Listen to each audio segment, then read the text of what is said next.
ಇದಲ್ಲಿದೆ case ಇದೆ. ಈಗ ನನಗೆ ಗೊತ್ತಿರೋದೊಬ್ರು ಕೇಸ್ ಇರೋದು ನಂಬರ್ ಮಾಡ್ತಾರೆ. ಮೊಬೈಲ್ ಫೋನು 3 ಈ ಸರ್ಕಲ್ ಪಾಸ್ ಆಯಿತು ಅಂದರೆ ಆಟೋಮೆಟಿಕ್ ಫೈನ್ ಜನರೇಟ್ ಆಗ್ತದೆ.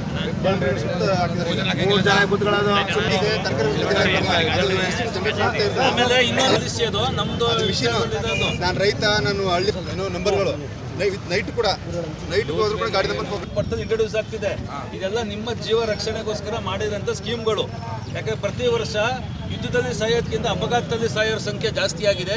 ನಿಮ್ಮ ಜೀವನನ ಭದ್ರತೆಯನ್ನು ಕಾಪಾಡಬೇಕು, ಜವಾಬ್ದಾರಿಗಳಿರ್ತದೆ.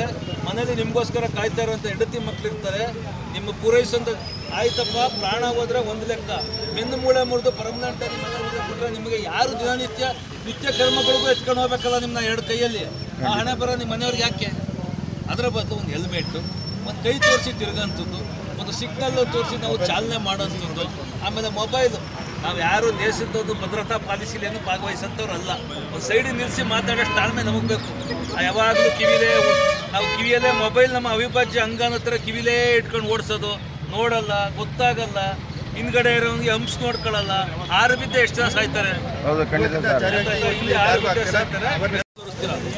ಗಾಡಿ ನಂಬರ್ ಹೊಡೆದಂಗೆ ಹಳೆ ಫೈನ್ಗಳು ಒಟ್ಟು 7,500 ರೂಪಾಯಿ ಫೋಟೋ ಸಮೇತ ವಿತ್ ಫೋಟೋಗಳ ಸಮೇತ ಬರುತ್ತೆ. ನೀವಿಲ್ಲ, ನಾನು ಮಾಡಿಲ್ಲ, ನಮಗೆ ಗೊತ್ತಿಲ್ಲ ಅಂತ ಹೇಳೋಕ್ಕೆ ಆಗಲ್ಲ. ಸೊ ಅದಕ್ಕೆ ಜನಬಳಕೆ ವಿಚಾರನ ನಿಮಗೆ ಗೊತ್ತು ಮಾಡಲಿಕ್ಕೆ ಹೇಳಿದ್ದು. ಈ ಕಡೆ ಎಲ್ಲ ಕ್ಯಾಮರಾಗಳು ಹಾಕಿದ್ದಾರೆ. ಈಗ ಆ ಕಡೆ ಪುರಸಭೆ ಸರ್ಕಾರದಲ್ಲೂ ಬರ್ತಾ ಇದೆ.